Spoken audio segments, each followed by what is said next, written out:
Welcome back to my channel spoonful delight. তো অনেক দিন পর আবার একটা রান্না নিয়ে চলে এলাম তোমাদের কাছে। বানাবো পালং পনির। পালং পনির বানানোর জন্য পালং শাকটা আমি গরম জলে একটু ভাপিয়ে জলটা ফেলে নিয়েছি। এবার মিক্সির মধ্যে ওই পালং শাকটা দিয়ে 7-8টার মতো কাজু বাদাম আর 7-8টার মতো কাঁচা লঙ্কা দিয়ে ভালো করে পেস্ট বানিয়ে রাখলাম।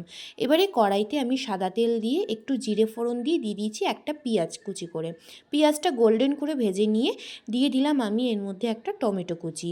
এবারে পেঁয়াজ আর টমেটোটা ভালো করে ভেজে নিয়েছি।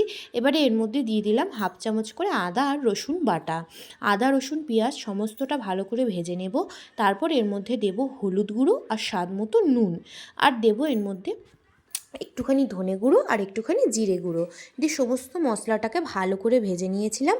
এবারে এর মধ্যে দিয়ে দিলাম ওই কাজু বাদাম, পালং শাক আর কাঁচা লঙ্কা দিয়ে যে পেস্টটা করে রেখেছিলাম সেটা। তো পালং শাকটা দিয়ে ভালো করে মশলার সাথে গ্যাসের ফ্লেমটা একটু মিডিয়াম করে ভালো করে ভেজে নিয়েছি বেশ প্রায় 10 মিনিটের মতো। তারপর 1 চামচ চিনিও দিয়ে দিয়েছিলাম এর মধ্যে। দিয়ে এর মধ্যে এবারে দিয়ে দিলাম আমি সেই পনিরগুলো। এবারে পনির কিউবগুলো দিয়ে ভালো করে মিক্সড করে নিচ্ছি। আর দিয়ে দিলাম 1 চামচের মতো মেয়োনিজ।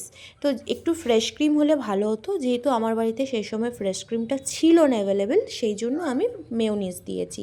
আর দিয়ে দিলাম 1 চামচ বাটার। ব্যাস রেডি হয়ে গেলো আমাদের টেস্টি টেস্টি পালং পনির।